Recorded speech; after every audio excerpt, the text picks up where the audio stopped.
Wowie wow! We've got a new hot sauce for you. It's so delicious. It's spicy. It's spicier for sure. Spicier. It's called Harvest Moon, made with ghost peppers, American persimmons, and spice bush berry. It's gonna be great. We also have t-shirts available. Brand new t-shirts. The best t-shirts, I think. Baseball tees. Scrumpers United. If you've collected apples, if you've collected fruit, you're welcome to the club. You're welcome to a club. You're a scrumper. So check out our merch store, wildedyblesworldpod.myshopify.com. Wowie wow! Sigh. What's wrong, buddy? Well, I just realized this mushroom supplement I bought isn't actually made with mushrooms. It's made with something called myceliated grain? Myceliated grain? Oh, no! I'm sorry to tell you, buddy, but myceliated grain is a sure sign of a poor quality mushroom supplement. Well, dang. I wanted mushrooms, not brown rice. What should I do? Well, you should support a small batch producer from right here in the Midwest, Keweenaw Apothecary. Keweenaw Apothecary? Tell me more. Keweenaw Apothecary specializes in high-quality mushroom extracts from Michigan, and they always use real mushrooms, never myceliated grain. That sounds like exactly what I've been looking for. Where can I order? Well, you can find them at keweenawapothecary.etsy.com. That's KEWEENAW apothecary.etsy.com. Be sure to read their many excellent reviews. Thanks, buddy. I don't want no low-quality mushroom products from a factory. I want Keweenaw Apothecary. Wowie wow!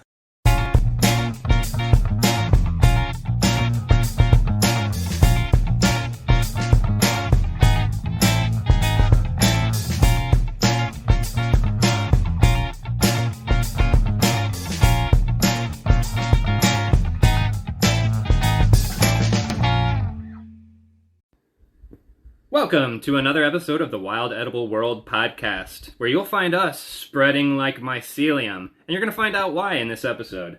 I'm Michael at Edible Illinois. And I am Steve, a.k.a. 10 Freaky Chickens on a Plot.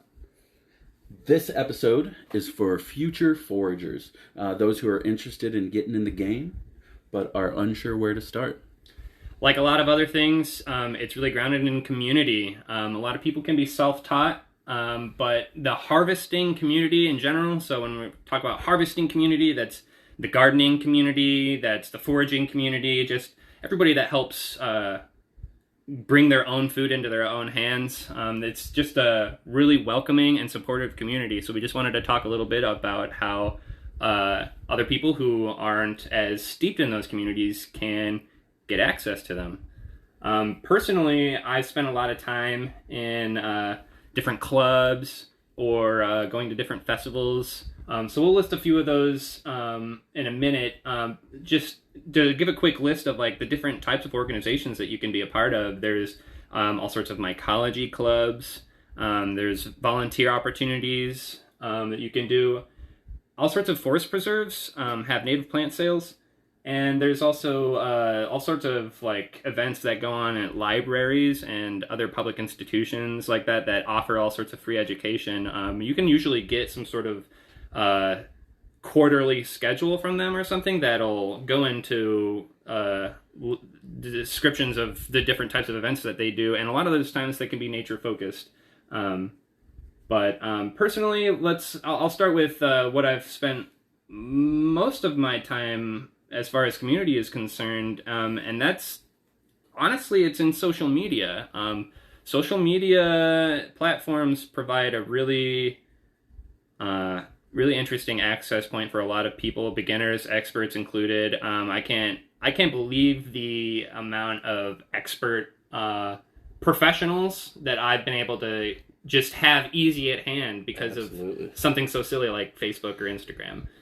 Like, what are some of the people you've learned from? Or yeah, I mean, there's just a wealth of knowledge out there, and that's one of the biggest things in foraging is that you're constantly learning. Mm-hmm. You know, even if you're in your 8th, 9th, 10th season harvesting something, there's so much still to learn. Like, it's just ever changing. Like, it's nature. You can't control it. Absolutely, yeah. And even this coming from like a long time gardener, if you think I'm going to do everything the exact same step as I did last year. I'm going to end up with the exact same harvest of tomatoes, of cucumbers, of anything. And this is in a very controlled garden environment. You're totally wrong. You have to call a lot of audibles, and you have to just kind of think quick.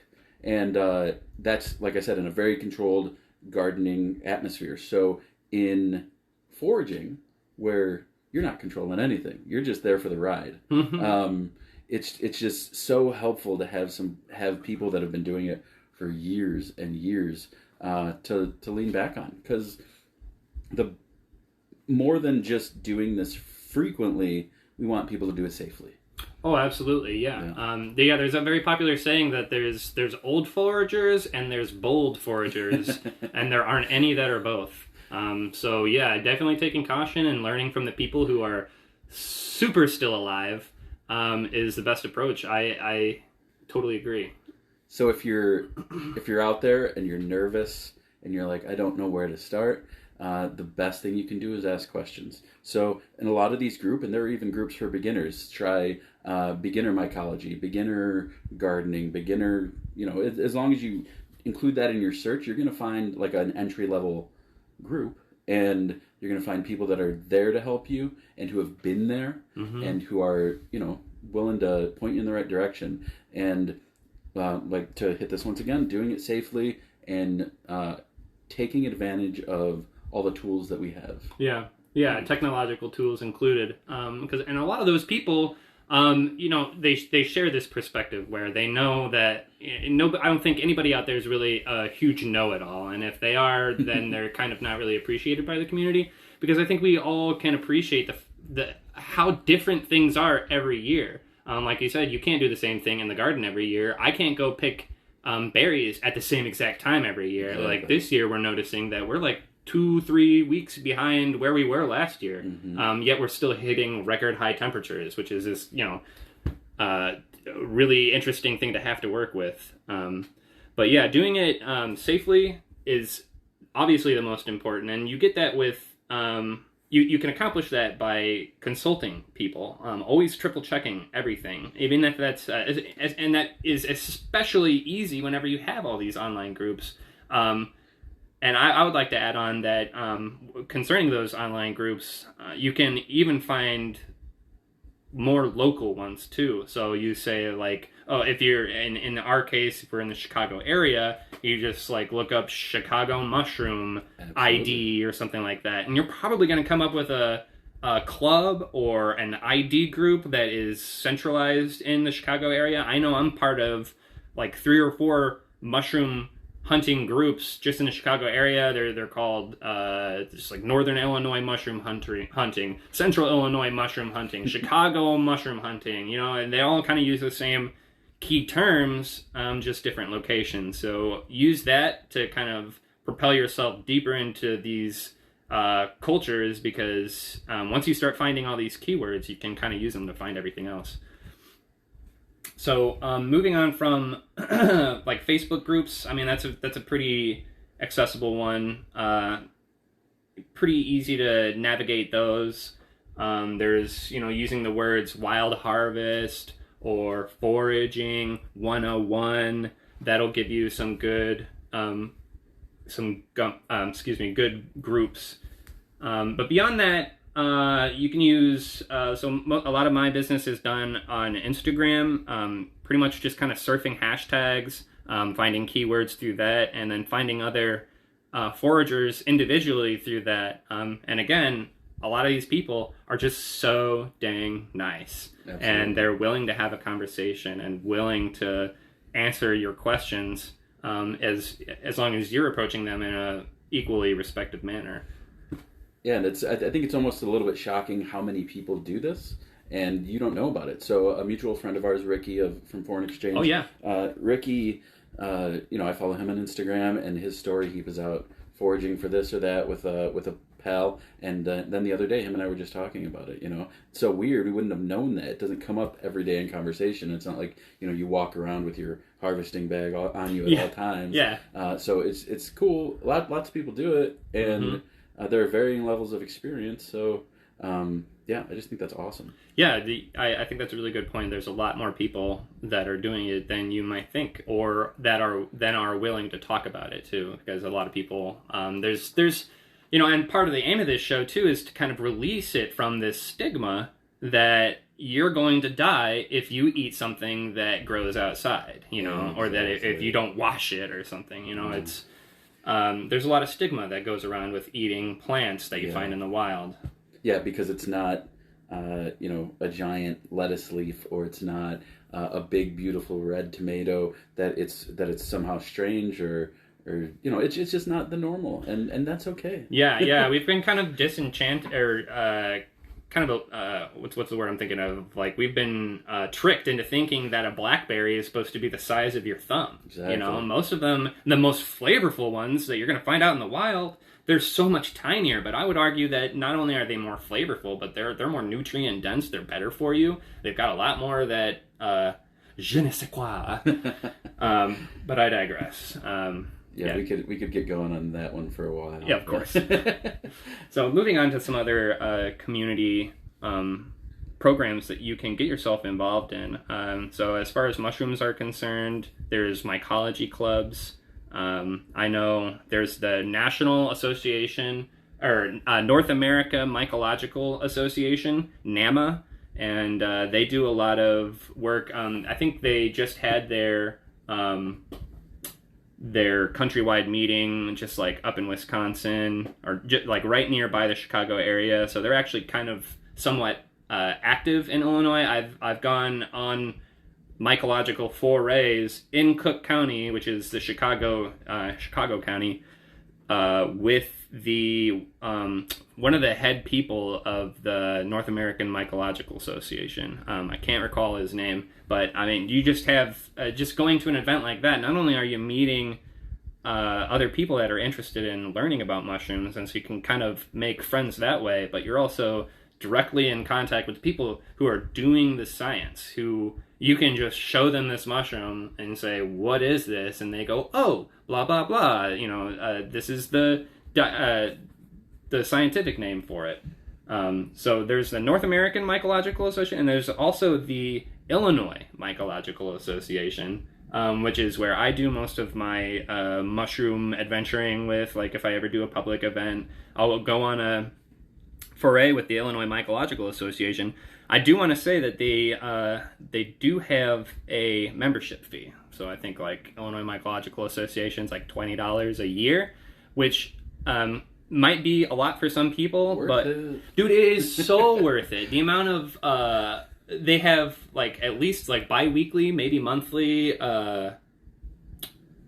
guests that they give talks. I've watched so many lectures on bioluminescence and mushrooms. I reference another one that I heard from an Indian woman named Priya, who did lichen, the edibility of like different lichen species in Indian spices. I would love to hear that. Dude, she is so cool. She and I actually, and again, this is one of the connections that we made. She gave a lecture for an association that I'm a member of, and I followed her on Instagram, and now we're having conversations all the time.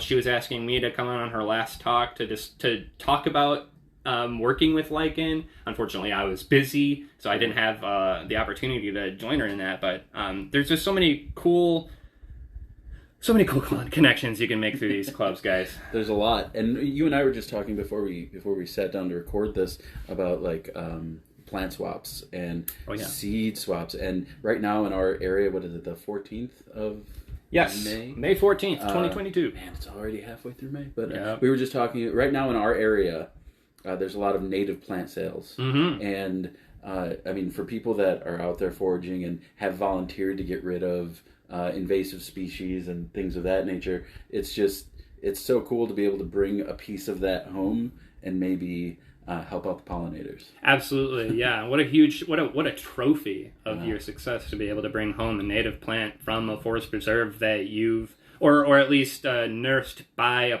a forest preserve organization that you've helped remove the invasives for. I've done that for sure. I haven't bought any native plants. I don't really have that much planting capability where I live, but I still participate in volunteer programs where there's one specifically in the Chicago area called the River Cleanup, and we basically sign up on this big list of people to, you pick whatever forest preserve you want to go to. You get to choose where you want to have your effect, and they basically give you a 3 or 4 plant primer. They pull a couple of the plants that they want you to help get rid of, and they tell you how to identify them. They show you what to look for and what makes them invasive, and kind of explain to you the whole ecology of it. And then you spend 2 hours out there trying to pull these plants out, double checking with normally they'll give you a small switch from the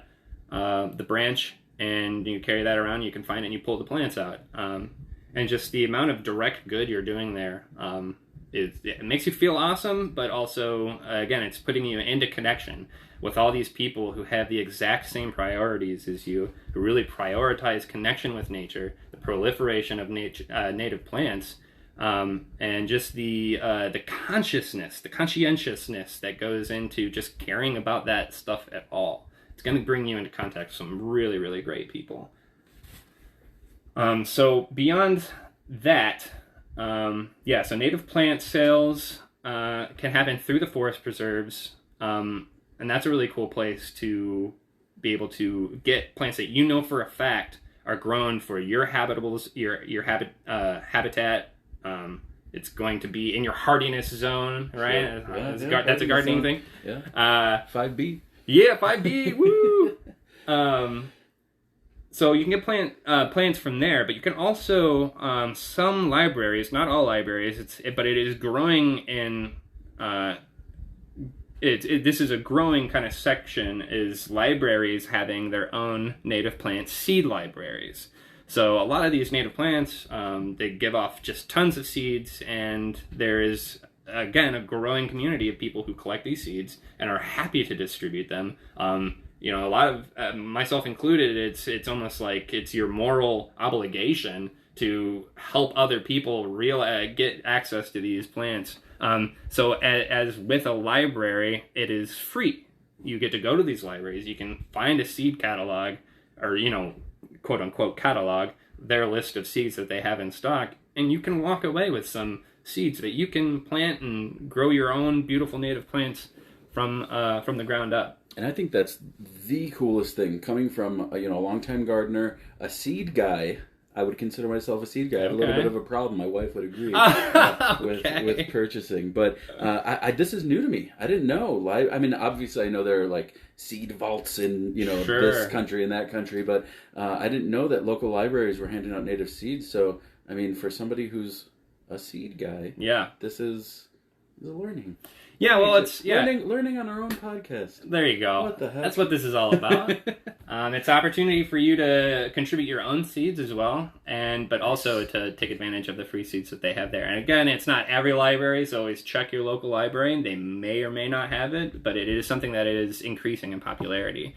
Also increasing in popularity are nature-themed festivals. So this is probably the most fun part of the community access. Sounds like fun. Oh, dude, they are so much fun. I actually just went to a mushroom festival down in southern Illinois a few weeks ago.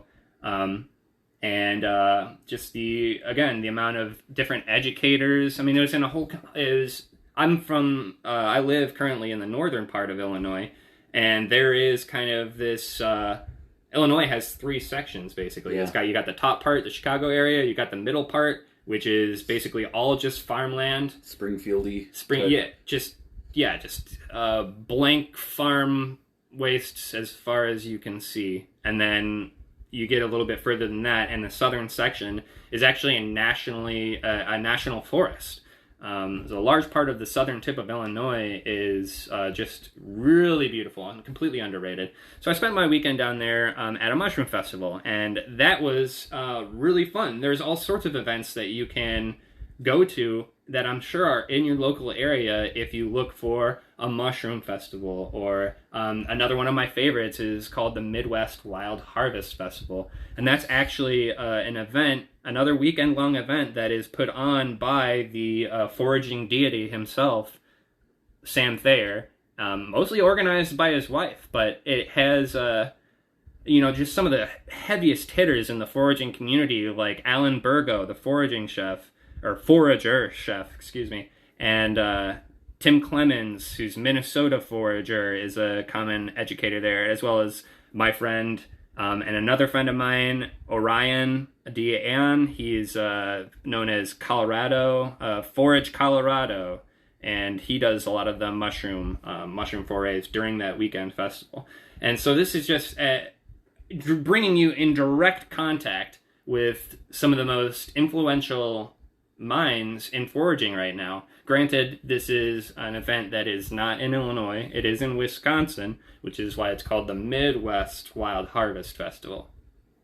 But I would not be surprised if you were to go to other Harvest Festival themed events, that you're going to find a very similar community that's just as passionate about harvesting and making sure that a lot of the priorities are in line with foraging when it comes to that. And in case you haven't picked up on it yet, when Mike did the intro and he said spreading like mycelium, he's talking about this family that he's been listing off. All these people are their community. We're all one big connected organism, and we want you. Welcome to the fam. Yeah, definitely bring it on in for the mycelial hug. We need more people. And yeah, that was the theme, was that a lot of these priorities, these concepts and passions really kind of leak through every single one of these, what seem like different passions, but really, I don't see too much difference in gardening and foraging, especially as far as the supportiveness that you get and the education there is to be had, and just how, like we said at the top, how welcoming people that have been doing it for so long are still so welcoming with new information. Yeah, and willing to answer the most basic questions, and willing to regulate when somebody gets a little bit testy on the group pages, like, oh, this is common sense. Well, maybe it's common sense for someone that's been doing it for 10 years, but it's cool that there's people that are out there that are so open-minded, because it really is just like a big community. Like, once you're in, you're in. Yeah, absolutely, you're in, and you can getting your foot in the door in one place makes you realize that, oh, behind that door is a whole hallway full of doors, like in the Matrix. It's just like endless doors. There's so many different places you can go and learn from, and hopefully this podcast becomes one of those places for you and all of our listeners. We hope that we can help you learn these things and bring you closer into the mycelial connection of all these other organizations. So with that, I just want to say that community should always be a priority as far as foraging is concerned.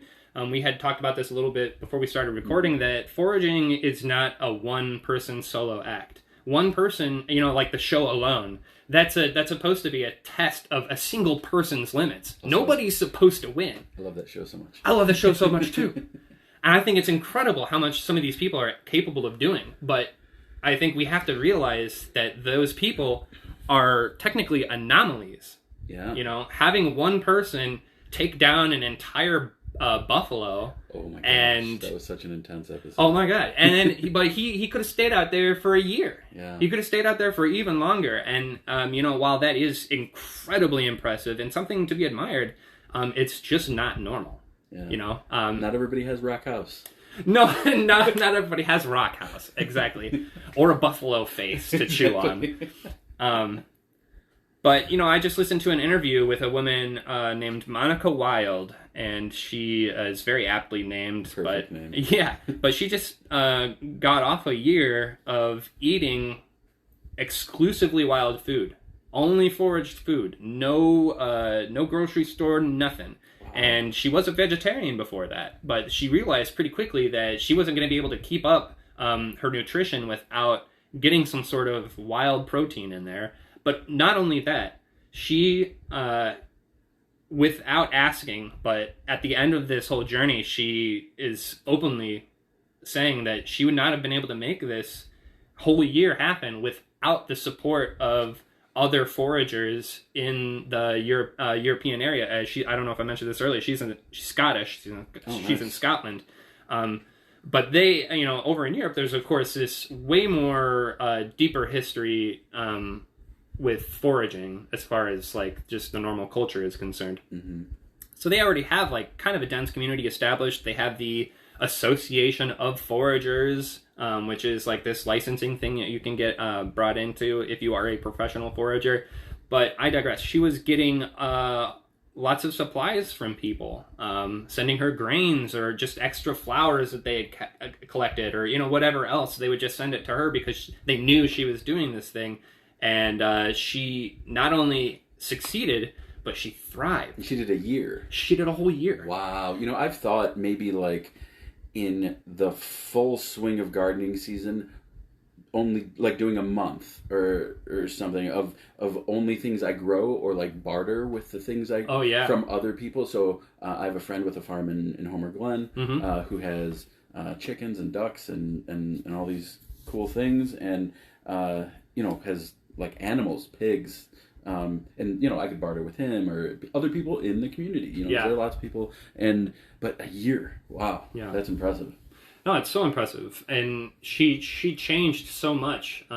Just seeing pictures of her through the whole year, she looks so much brighter and healthier right now. That's awesome. It's really impressive. I gotta check that out. That's so cool. She's also like something of a food scientist. I can't remember what exactly what she does, but she has access to labs and stuff, and she made sure that she was getting her gut biome tested, and they were showing the different species that were left in her gut at the end of it, and it went through this whole transformation. There was like a whole species that was listed that completely died out by the time she was done with the year, but she still feels like way better than ever. So it's just this kind of challenging this whole understanding that we have of what nutrition should be, what it is now, what it used to be, how it varies from person to person. Oh my God, how different. Yeah, of course. It's such an individualistic thing. It will be different for every single person. But again, the point is that she wouldn't have been able to do this at all if she didn't have the support of other people around her. For community. For the community. Heck yeah. So I thought that was a really cool story to kind of finish this off, and again, just kind of emphasizing on why community needs to be a priority, because none of us can do this alone. We're all here for each other, and I think that if we, with the right perspective and the right amount of patience, we can all be lifting each other up and helping this world be better, cleaner, carbon neutral, fresher, more nutritious, just all in all healthier. So to finish off, I just want to make sure that to say that you should always be triple sure on your ID before you feed anybody you love, and that will always include yourself. And Steve? So that's us inviting you to stay out in nature and out of the grocery stores. So thanks for listening to the Wild Edible World podcast. We'll be back next week with another topic. And thank you for listening. Bye. Bye.